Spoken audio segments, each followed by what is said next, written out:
Welcome back. Today our guest is Kasia Węsierska. Hi, hello. Before we start, I have a Dikcja challenge. Oh, okay. I have to For say you? that it will be a little bit of a challenge also for me to speak in English because I do it sometimes, mostly during interviews. Mhm. But it's not so natural for me as speaking Polish, of course. So for me, it's really great experience, I guess. I think so. It's a challenge. You like a challenge? And I am more aware of the fact that I make mistakes, and there will be a lot of mistakes today. But I think it's not the most important thing of speaking in foreign language. It's really not. So this is a ball, a mystery box. Okay. You can take one piece of paper and try to read it. Betty butter, but some butter. Perfect. Yeah, I read this one a few months ago, and it is a little bit longer. Yeah, there is Exactly. another part of Exactly. it. But the butter Betty bought was bitter. It's something like that. Yeah. There you go. My turn. Peter Piper picked a peck of pickled peppers. Out of 10? It is 10. 10 out of 10. It's 10 out of 10. I'm still struggling with It's great. No, you're not struggling with it. Okay, let me just, I'll try saying it again. I can't. It's just the exchange of the, how to say samogłoska? Vowel is samogłoska. Vowel? Spółgłoska is consonant. Okay, so it's just exchange of vowels. Okay, there you go. I can do this. You can. Okay, let's try it again. You can exchange any vowels you want to. Okay, You can say so-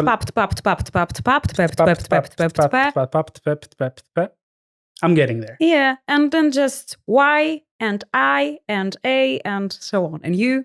This is one of the most, it's a very famous one, but perhaps you can teach us some more not so obvious ones. Yesterday I saw reels on Instagram when some guy, I'm sorry, I don't remember his name, but he is a Polish man, lives in England, and he tried to translate baba bada bao babe baba bao baba babe. So the woman examines the baobabs.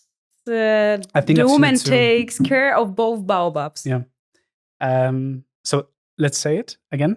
Baba bada baobaby, Bada baba baobaby. baba dba o oba baobaby. Baba dba o oba Baobaby. baobaby. Yeah. I think it was pretty well. And the main thing is to say it quickly, but it will take time. You can start really slow and then just increase the tempo. Your voice is your instrument. Yeah. It's your tool that you use on a daily basis. That's how I see it, at least. I have a question for you. Have you practiced your diction before starting your job in radio, or was it something that followed naturally after? I won't tell it was natural talent. Mhm. It was something that I was practicing during all my life because of the singing classes. So. Do you believe it's your superpower, or is it something that's very natural for you and very ordinary? I think speaking Polish is superpower because it's one of the It is indeed. hardest language Yes. to learn. But I think this is something that everyone can learn, but it takes time. You see, the voice itself, it can do all the job.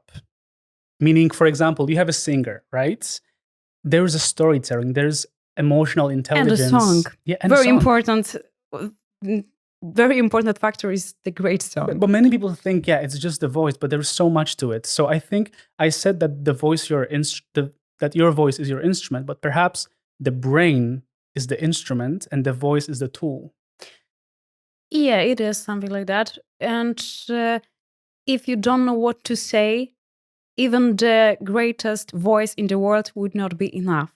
And I guess the speaking process is one of the main complicated in our brain because we are thinking about what we are talking right now. We are thinking about what we said before. We are thinking about what we will say just in a minute. And at the same time speaking, like moving our lips and still thinking. And so it's very, very long way to learn how to speak fluently because of the complicated process that happens in our brain.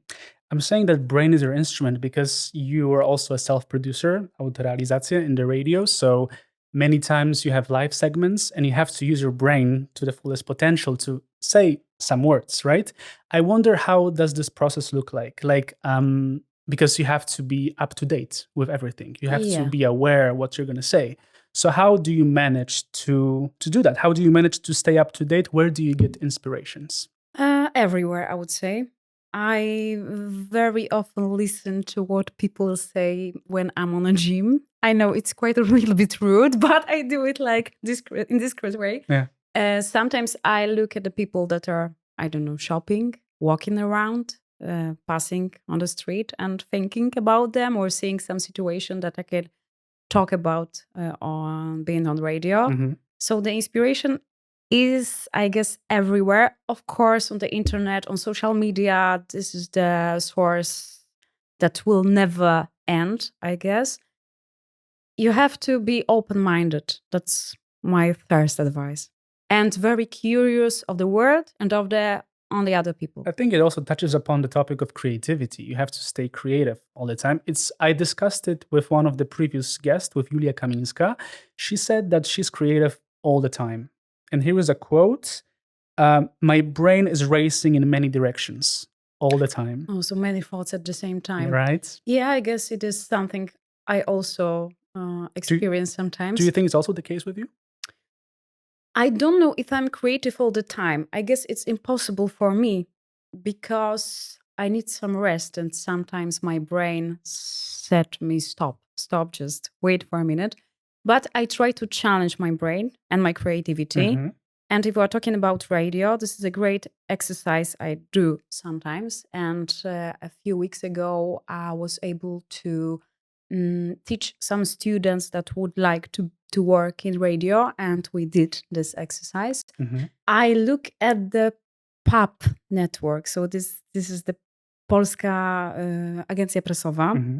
And this is just short notes or long notes about sometimes not quite interesting topics, and it is written not in an interesting way. So it's a big challenge to find something in it that will be good for CHR station, so for the entertain people. Mm-hmm. And I take that note, Mm-hmm.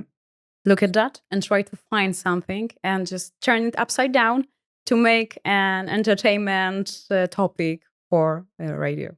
You said about challenging yourself, but I also imagine that sometimes there's those tough days when you wake up and you're like, okay, I don't want to go anywhere. So I feel like my brain it's not creative. Yeah. What happens then? Because you still have to deliver, meaning there's people on the other side who are driving, commuting to work, and they have expectations. They don't care about what I am thinking right now. Yeah, but you have to deliver. Yeah. What happens then? I have a list with the evergreen topics. Like when I have a good day, I look at the internet, search for something, and if I find something in advance. Yeah, like a few topics, I will change them every few months because they can get old, but they are mostly evergreens, so I can use it in a year also. So I am a little bit prepared for those days because they came sometimes, and they will come, and they come. So I have to be prepared. But you need to improvise. Sometimes I need to improvise because there are a lot of situations in the radio which we cannot predict, and when we have to improvise, like there are a listener on the phone and the connection stopped, like in a 20 seconds till the being on air. So it's hard. I have also always think about what to do next and what can happen. Yeah, and I feel like this also relates to what you talk openly about your diagnosis with ADHD and the fact that you're hyper-focused at times, and then 2 hours later, you're experiencing those freezing sinusoids. Yeah. So you have the low of your creativity. Yeah. That's what happens. And I gotta say, I have the same. Today I drove here. I took a train, and I was writing questions to you. on my computer while I was coming, like 3 hours ago, you know? And one could say that this is lack of professionalism. I don't think so. No, I guess this is the style of your work, and every style is good if it is good for the person that is taking it. And we've had this talk of cameras that, you know, like if I were to sit down a week ago, it would be the same quality of questions or similar. But what I'm trying to say is that, yeah, we both, you know, experience that. I want to know, perhaps you want to elaborate on those slow moments when you don't really know what to say, but you have to work, you have to deliver. What happens then? I guess I don't experience them while I'm on the radio. So that's my luck. Maybe I am aware of the fact that this is in the end my job and I have to do it professionally. So maybe my brain is also aware of that. I experience that mostly when I'm at home and when I have to do laundry or I don't know, taking away trash. And there is procrastination. Yeah, and freezing. It is called freezing, but it is like that. You sit on the couch and you can't move, even if you want, because your brain tell you to stop. Yeah, it's overstimulated. Yeah. You are overstimulated, and you have to stop for a while and let it be, just like that. Just let it go, let it be. It's hard. It's hard. It's really hard. And I have those days too when I'm preparing for an interview, and I'm just there is like my brain just doesn't function. It just stops, and it seems like it's like a big mountain to overcome. Yeah. You know. And speaking of mountains, in one of your interviews, you mentioned something you called Himalayan crisis. A colleague said that he called it like that, and I guess he's right. And I tried looking it up if there is like a research online, like from psychological perspective, and there is. It's a different name. It has a name of arrival fallacy. And to give a bit of a context for our listeners, it's basically when you achieve something significant. There is a goal, you achieve it, and then it happens, and you don't really know. And you're kind of what lost. to do. You're lost. Yeah, you because don't know there what is to do no afterwards. Goal, no aim on your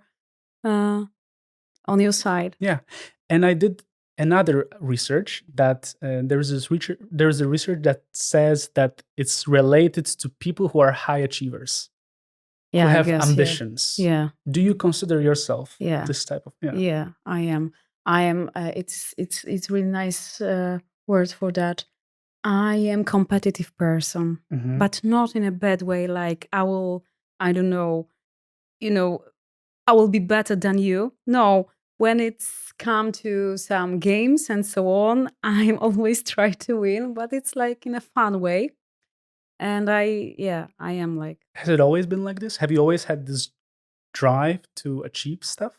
I guess so, because I was a very good student. Like during my all school reality, always very high notes, always czerwony pasek in Polish, like till the last class of high school. Yeah, So it I had was the same. Yeah, I guess it wasn't so necessary looking from my perspective right now, but it was for me something that it's, I would say, I have to do that no matter what. And I did it. This is also interesting from my perspective, like achieving those stuff, because, I started this project a month ago, and I'm super happy to have you here and like further guests. And you're going so fast. But for me, this is just like a reality. And I'm saying this because for you also, you achieve stuff and it turns into reality. There is nothing extraordinary about it in your mind.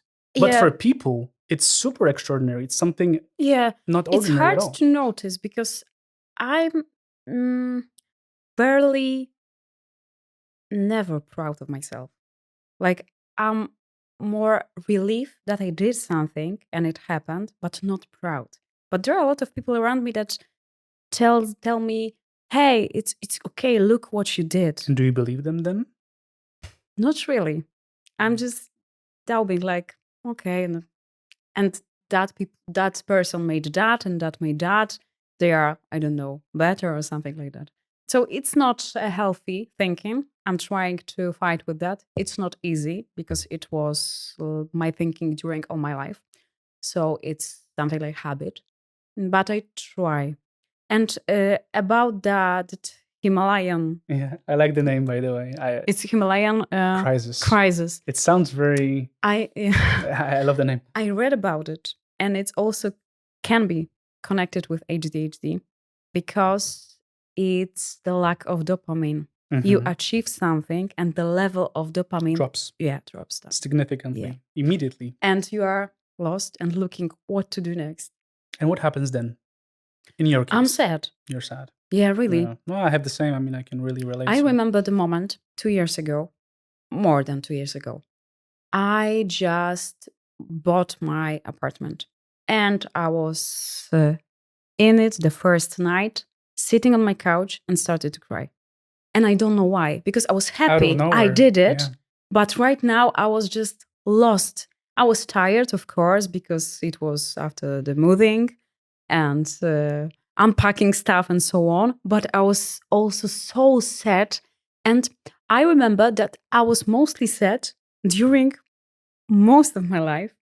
But people around me, if you would ask some my, I don't know, closest friends to describe me, they will tell this is the funny one.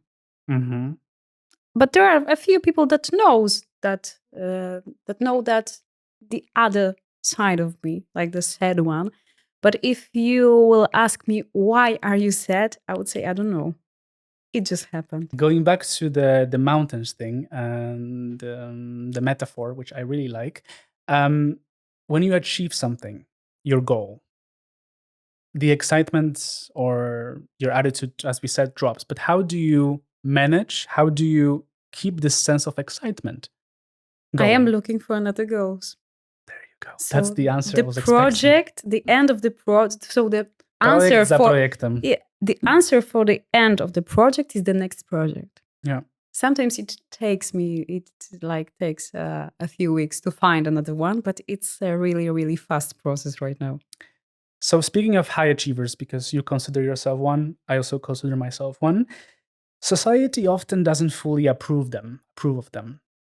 There is this pressure or expectation placed on them. In one of your interviews, you mentioned that, and here is a quote, "You can't brag too much on social media." Na polski byśmy to przetłumaczyli, nie możesz chwalić się za bardzo w social mediach. So what's the ideal recipe? That's my question. What's the ideal recipe, if there is even one, for achieving success? Do you consider yourself a successful person? I guess I am, but it's hard to tell it loud. Even just tell it to myself. It's hard for me to admit that I am a success person. Like in Poland, it's not something that we are approving, as you said, because you have to be skromny, you have to be modest, you have to be shy. The money like silence, this is what we say. And it's not something that we are used to talk about loud. I want to move on to the transition you're experiencing now, which is also working in live TV. It's different. We're seeing different side of Kasia, because I would say now you're a bit more exposed, meaning we can see your face, we can see your gestures, it's all live. How do you manage any nerves or anxiety? Because I'm sure there is some. I mean, I'm also having interview and sometimes I feel anxious, but I have these techniques in my head that I try to use and they work. The question is, how do you manage to, cope? How do you cope with these situations? I'm stressed before it starts. So like 10 minutes till being live, I'm stressed. But when it starts, it's like, oh, let it be, let it go. It is what it is. And I am focused on what I have to do. So asking questions, introducing materials, and so on, and being live. So there is no place in my head for any stress. You let go of it. Yeah, I'm so focused. There is a light. There is no emotions on a camera. There's a light on. We're live. There is no emotions. There's no emotions like stress. Yeah. So I guess this is something connected with achievements and being the person that needs to achieve. Yeah. And what aspects of, working in TV, what aspects of hosting the television program do you find most exciting and rewarding? Um, the response of viewers, like I got some. Mhm. It was great. I watched it. It's nice and something like that, I guess. And also my own feeling that it was a good job. Good. That I delivered. Yeah, I had a made. goal and I achieved it, and voila, here is the result. Kasia, I touched upon the topic of TV. It was a smooth transition in your case, but you also say it openly that you started working in a radio, then you moved to social media, so you created this persona. You are this persona, sort of, online that we follow, that we see, and even though you have the educational background in journalism, you also say that it's not necessary It is not necessary. to be a good journalist. I don't know if there will be a chance I choose my education again. I would choose journalist study. I don't think so. Mhm, For me, it was necessary to take a first step, mhm, to find an excuse for me to send a CV to radio. Hey, I want to practice at your place. So for me, it was necessary, but only in that way. If we are talking about being a good journalist, you don't have to be a journalism student. I know a lot of great journalists. Marcin Prokop. Yeah. He majored in finance and banking, I think. And I guess maybe he is even more open minded because right now, for me, the journalist study is not enough practical Mhm. study, I would say. There is a lack of practice. There is a lot of theory. And I understand why, because this is a history of Poland, the history of Poland after 89, the history of Europe, history of world, philosophy, a lot of subjects that I don't think is useful because the main feature of journalists is an ability to search for information. Mhm. And if you are able to do that, and you are curious and you open-minded, anything else is just a hard work to achieve, like speaking, like writing, like looking good at the camera, and so on.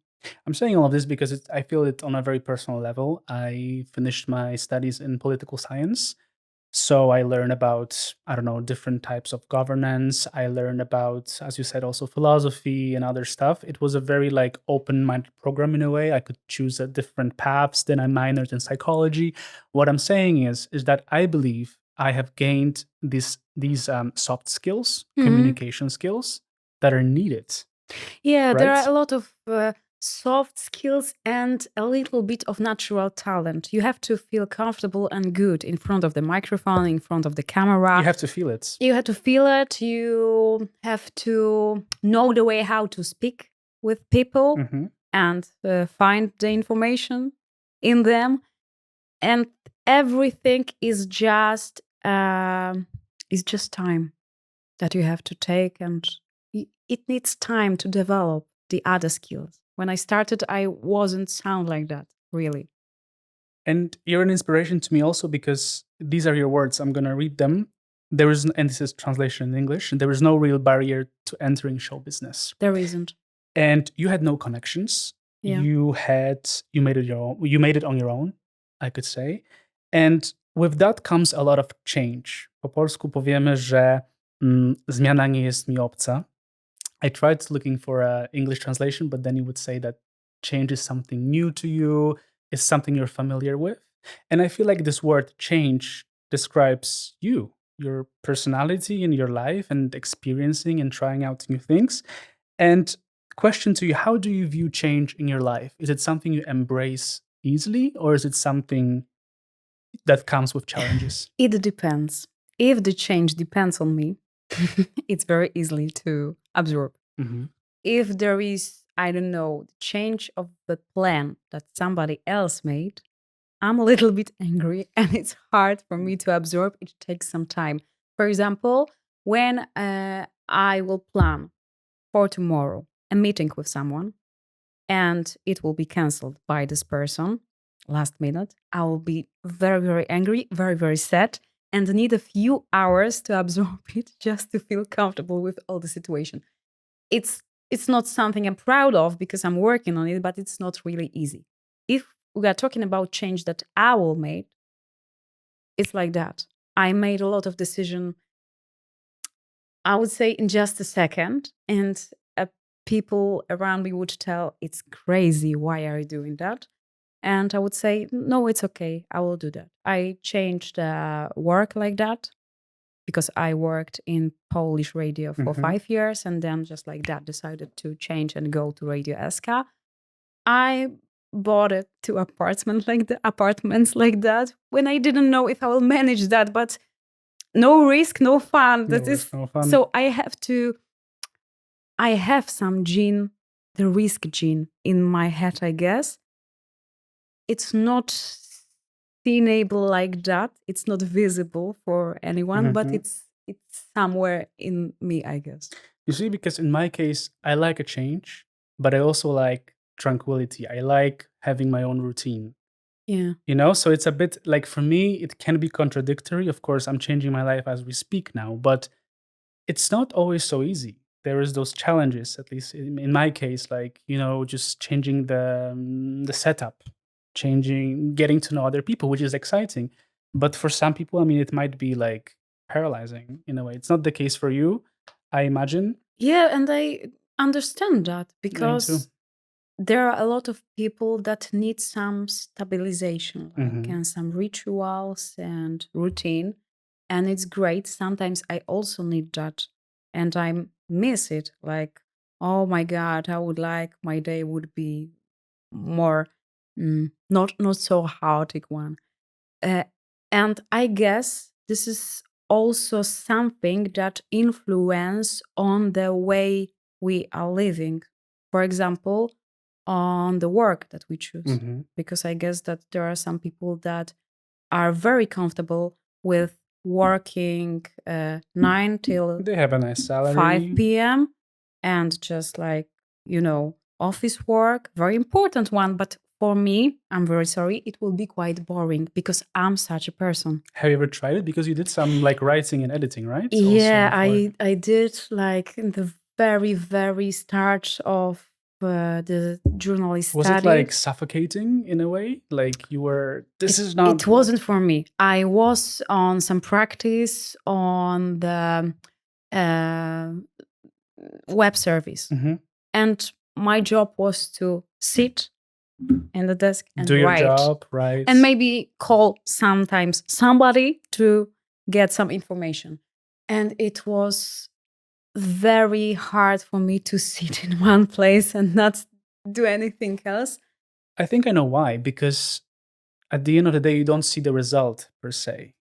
You see what I mean? I guess there was a result because there was, for example, an article that was published on the website. But it was like boring for me as we think about the process.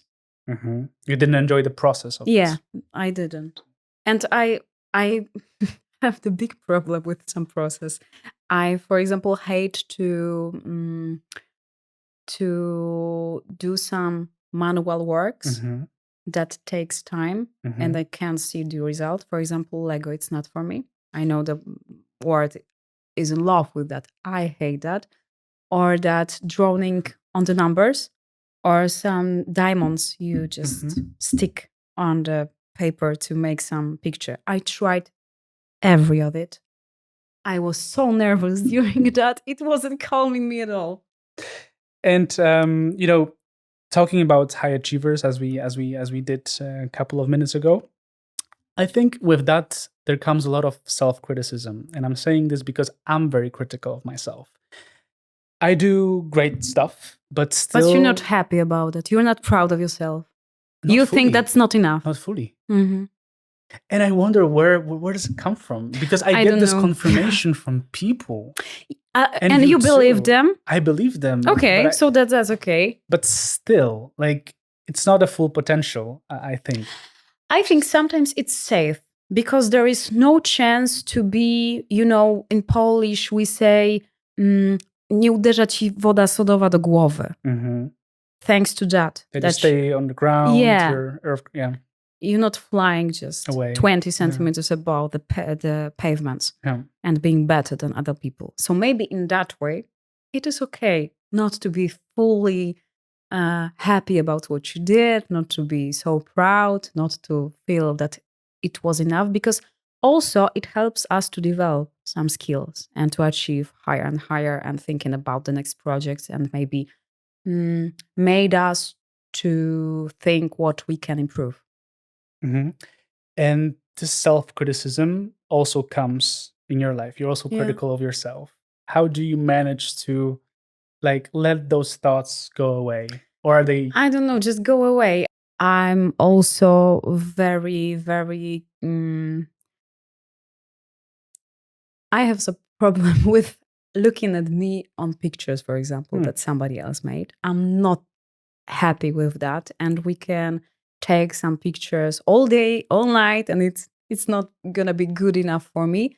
So I just learned to let it go, to let some other people choose the best picture, for example. If we are talking about some session for, I don't know, starting the new program or project, so there are people I would say, okay, so this is the 6 pictures, I guess. It's good. Choose the best one, you think, because you see me in the other way I see myself. And the self-criticism also comes with a pressure, but as you said, perhaps it's not always the worst thing to have this pressure and to be critical of yourself, because then we learn. But I wonder what do you mean by that? How do we learn? If you could perhaps elaborate a little bit on that. Because if you are feeling that what you did wasn't good enough, you are trying in your head to find a way to improve that. And you are thinking about new solutions, new way of doing that, testing some solutions, for example. And I guess there is a sense in the phrase that we are learning from our mistakes. Oh, definitely. Yeah, because without that, we wouldn't be pushed to do something new, to try to improve, and so on. So in that case, I guess that it is good, but there is some... lesson learned? Yeah, of course. But it's not good when it will be something that will block us. So that's the case. If there is something, if it is something that will gives you a motivation to improve things, to do something in another way, it's okay. If it is something that will block you, you have to work on that, in my opinion. And was there something that blocked you in the first place, in your experience in your work or in your personal life? I don't think there wasn't anything that blocked me. I just found a way in my head to process that and to just go farther and farther and take another step. But I guess I need something like failures, of course, making mistakes, and still not be very, very, very proud on the highest level of myself, because I would say it can stop us. There is something in Polish we say obrastać w piórka albo or leżeć już nic nie robić, so lying and do nothing. I guess it's not good also. And it's also not how I see you and me. Yeah, I guess so.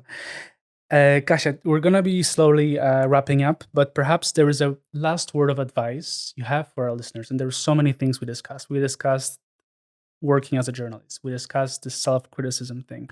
What is one piece of advice, word of advice, you can elaborate more on that you would say to our listeners who may struggle with whatever it is, if it's a professional life or I would life say in general? Be yourself as much as you can.